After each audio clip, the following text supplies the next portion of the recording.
Right. This video is going to be a little controversial, maybe hit a few sensitive buttons on some people, but this is going to be about why you should avoid and stop doing barbell loaded hip thrust. And then you should actually do reverse hyperextension or just hyperextensions. If you want to build stronger glutes, better lower back, better hamstring, perform better for running, sprinting, jumping, explosive movements. It doesn't matter if you're an athlete, powerlifter, strongman, or just a fitness enthusiast. This is why you need to do it, because we're going to go over a few different studies and actually journals that would support otherwise. I'm not going to say absolute proof, but support otherwise. And how you should actually do it, how you should go about doing it. First off, I'm not saying to never do hip thrusts. I'm just saying do not do barbell loaded hip thrust. Okay, you can totally do body weight hip thrust to help with that mind muscle activation. However, when you start loading weights onto your hips, it gets a little dicey. So you see the girls in there that are doing 4 plates, 445s on each side, and they're just hip thrusting, right? Do you see them actually carrying that over to their squat, doing even 315, doing even 225?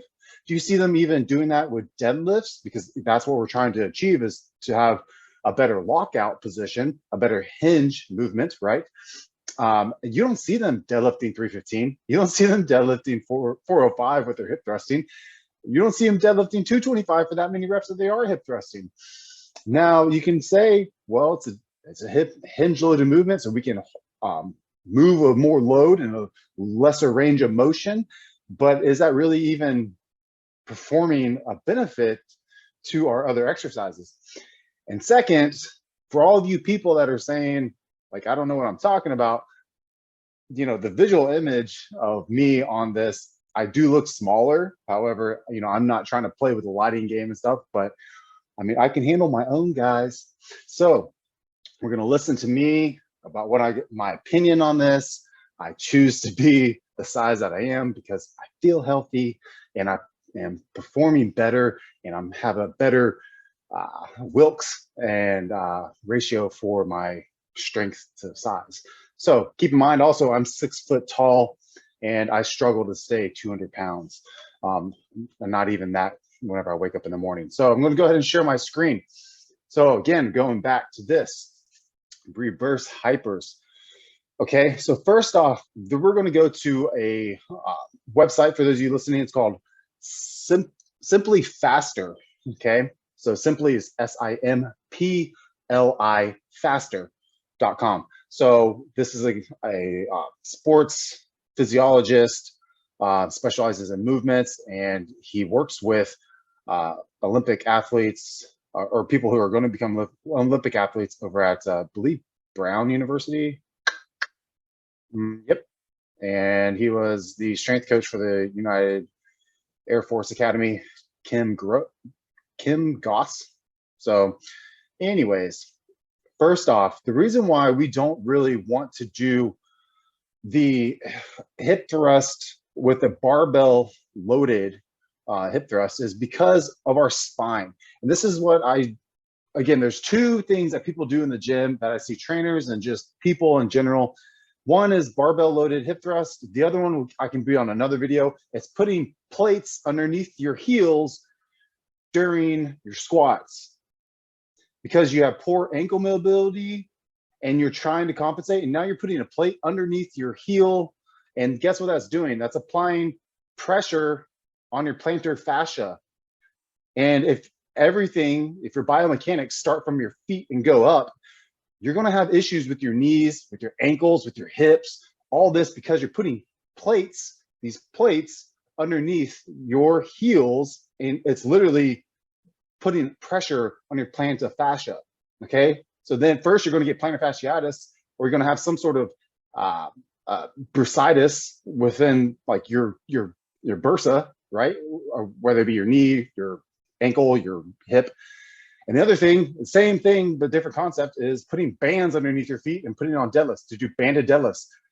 You're applying force up under your plantar fascia. The same thing, man.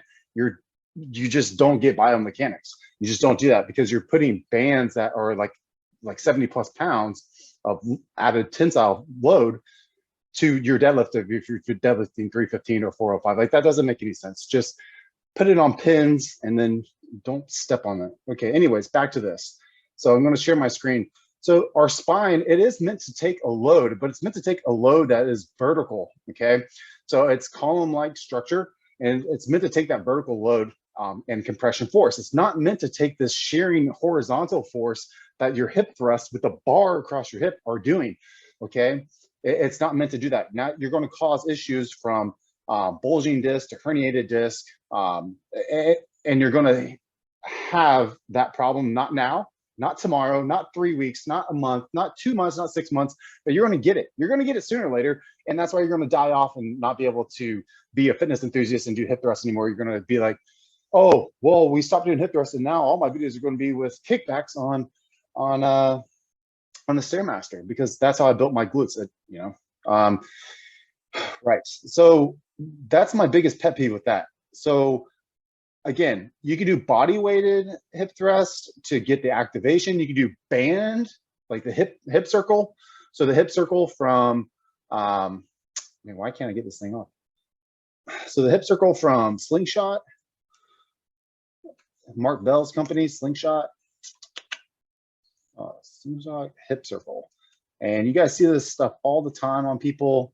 So these little guys right here, you can do that, and you can you can have that as your opposing force for your hip thrust, okay?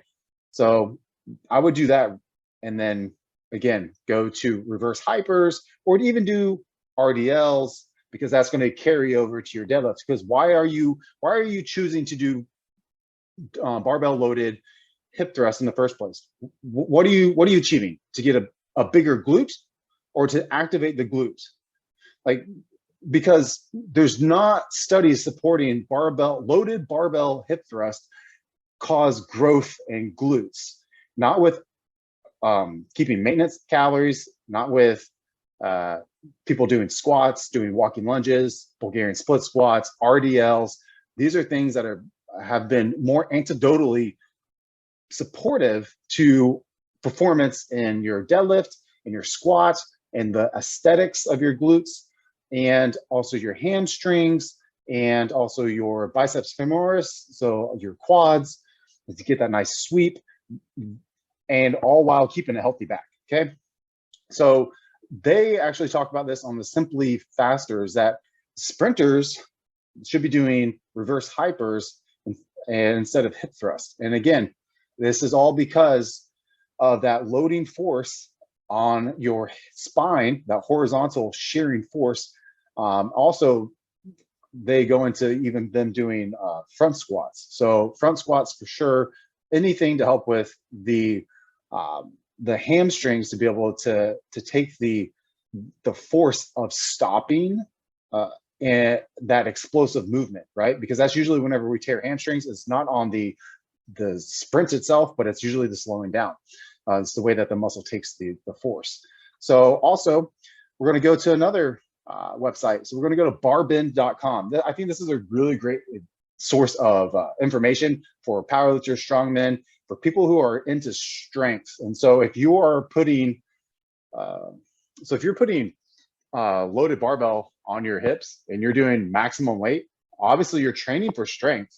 If not, you'd be training for hypertrophy. You do less weight, higher volume. Like that would be the purpose of it, right? But you're trying to add more and more and more and more and more weight. So you're training for strength. So let's take some advice from strength experts and people who actually perform strength movements at a professional level. So the benefits of the reverse hyper. So again, I like the reverse hyper. First of all, you got to keep it under control. So this is the reverse hyper machine. You can add momentum whenever you swing it up. So if you bring if your feet come under and you're closing the hinge of your hip, then you swing it out. You need to be able to control that momentum rather than it pulling you back and then you use the momentum to thrust it back. So that's the way that you're going to activate your glutes. And that's what this journal study again, this is going to be on the Journal of Strength and Conditioning Research. And so if you're part of like, if you're a strength and conditioning specialist, if you're NSCA certified, things like that, you know, physiologist, you get these journals, okay? And these journals come out monthly, and they even say in here that they were doing hyperextensions versus reverse hyperextensions, what had a better benefit for the hamstring, the glutes, and the biceps femoris. And the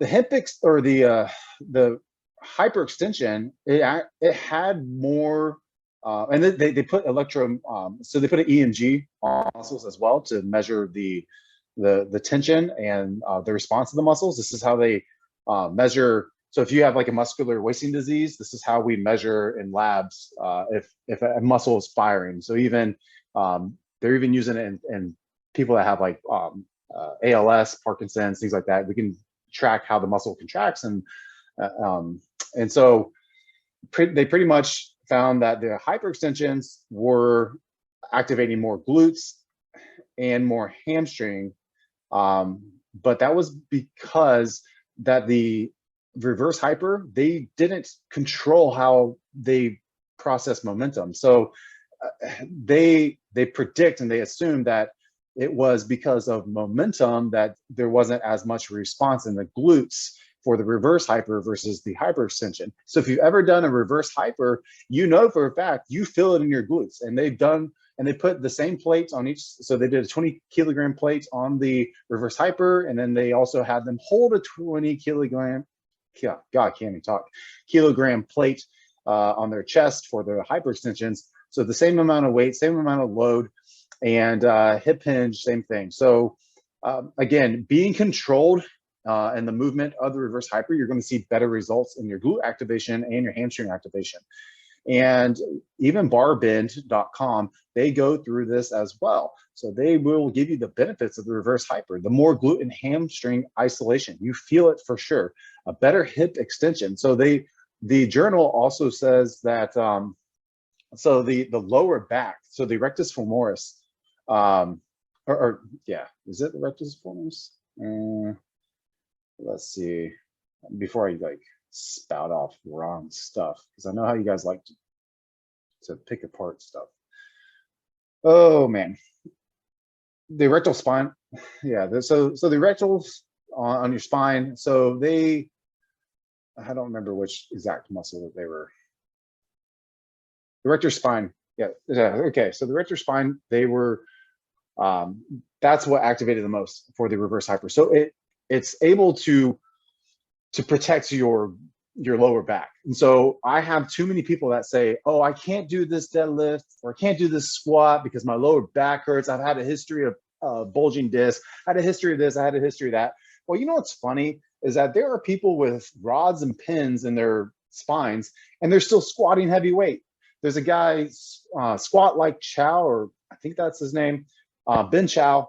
Anyways, he is a hostile athlete. He was in a total wreck on a like a speed bike, and he had to have major surgery, but he still squats like 600 pounds, right? And he does it for reps. It's crazy. So his spine has to be jacked up, right? He even went through sepsis. Like his body has had to have been wrecked. There's many powerlifters out there, strongmen, that have so many injuries. The fact that you're using you're saying that, oh, I have a weak point, I have a weak chain or a weak link in my chain. I'm just not going to address that. And I'm just going to continue using that as an excuse, build up muscles around it, and then I'm going to be worse off in the long run. So if you don't use proper techniques and the proper tools, we have tons of tools out there now, and they're cheap tools. You can strengthen that area. It doesn't matter. Like I have a bulging disc and my L5, I still squat and I still deadlift, right? So I still squat 405 for reps. I still deadlift 595, 600 without a belt. And I don't use belts, and you can attest that to people at my gym. I don't use a belt in the gym, and I'm fine.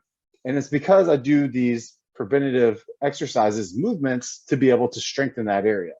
Do I get sore? Yeah, I get sore. Do I need to accommodate rest days? Yeah. Do I need to roll out? Do I need to have faster release? Yeah, you got to do all that stuff. But if I didn't do reverse hypers, if I didn't do hyperextensions, if I didn't use Olympic shoes for lifting, if I have an ankle issue or stiff ankles that day, if I want to focus on my quads, I will put wedges underneath my feet. You know, you can go buy them at Lowe's, Home Depot, Tractor Supply Company, just little metal wedges that they use for ramps. You can have different heights for them. You buy them on Amazon. You don't need to put a plate under there. This provides the angle that you need to hit your quad, and so you can get that quad sweep, and you don't need to destroy your plantar fascia.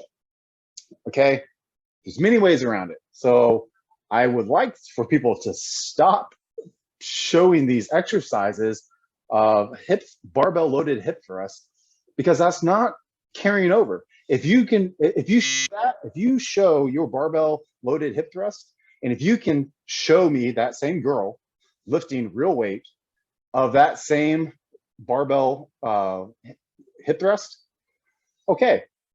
And if you can do that time after time and do the same amount of reps, cool. Or even a percentage, even like 80%, 75%. I mean, something. But the fact is that 99% of you aren't going to be able to do it, but yet you still show it because it's impressive on Instagram, TikTok, YouTube, whatever you guys want to do. And it's not carrying over, and you're just pretty much showing off a fake persona. So it's not helping you out, and people will figure it out here in the future. So that's it, man. Like, share, comment, subscribe. Let me know what you think about hip thrust, barbell loaded hip thrust. I'm not talking weight, body weight. I'm not talking banded. I'm not talking about just activation or muscle recovery. I'm not talking about that. I'm just talking about barbell loaded hip thrust. Okay. Don't be that person. Like, share, comment, subscribe, and talk to you guys next about, hey, maybe the plates under the feet and the bands under the feet. You're going to hate me.